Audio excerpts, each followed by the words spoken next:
আমাদের এই ঘরটাতে একসময় হাসির ফোয়ারা চলতো।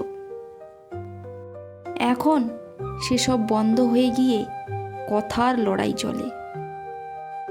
কথার লড়াইয়ের মধ্যে আজকে আমি তোমাদেরকে কিছু কথা তুলে ধরব। যখন আমার স্বামী অনেক কষ্ট করে কাজকর্ম করে অফিস থেকে বাড়ি ফেরে, তখন আমাকে বলে, তুমি দেখতে পাচ্ছ না আমি সারাদিন কষ্ট করে কাজ করে বাড়ি ফিরছি? তুমি কি বোঝো না নাকি? না তুমি বুঝেও সব কিছু না জানার ভান করো? তখন আমিও কিন্তু ছেড়ে কথা বলি না। আমিও তার কথার পরিপ্রেক্ষিতে উত্তর দিয়ে থাকি। বলছি যে আমি যে সারাদিন বাড়িতে একা থাকি একটা বাচ্চা নিয়ে, সেটা কি তুমি বোঝো না? না তুমিও বুঝে না বোঝার ভান করো? আর ভাবছো হয়তো বাচ্চা নিয়ে সারাদিন আমরা বিন্দাস আছি, বাড়িতে শুয়ে বসে কাটাচ্ছি, তাই তো? আর তুমি কাজ করে কষ্ট করছো। এইগুলো যদি ভেবে থাকো তাহলে একদমই ভুল ভাবছো।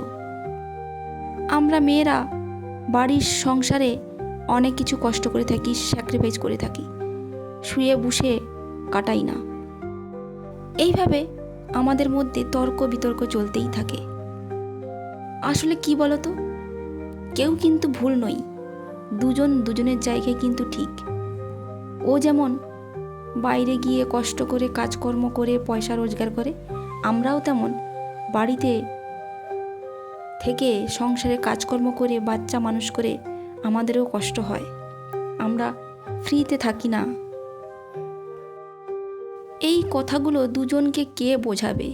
আমরা দুজন দুজনের সঙ্গে ঝগড়া করতে থাকি, কে কাকে বোঝাবে? কেউ বোঝানোর মতো নেই। দুজনের সঙ্গে ঝগড়া করতেই থাকি। এই থেকে সংসারে অশান্তি সৃষ্টি হয়। এই সংসারে নানা চাপ সমস্যা ঝগড়া ঝামেলার মধ্যে ভালোবাসাটা যেন কোথায় হারিয়ে চলে যায়। আর দুজনের মধ্যে সেই রকম আগের মতো ভালোবাসাটা আর থাকেই না। শুধু মনের মধ্যে এক গাদা অভিমান জমে জমে পাথর হয়ে যায়। তারপর একদিন এই পাথর হতে হতে নীরবতার সৃষ্টি হয়। কেউ কারোর সঙ্গে কথা বলি না। সে তার মতো থাকে, আমি আমার মতো থাকি। এই দুজনে দুজনের মতো থাকাটাই সংসারের মূল অশান্তির কারণ। আর এইভাবে চলতে থাকলে একদিন দূরত্ব তৈরি হবে। দূরত্ব তৈরি হলে তারপর কি হয় সেটা তো তোমরা সবাই জানো।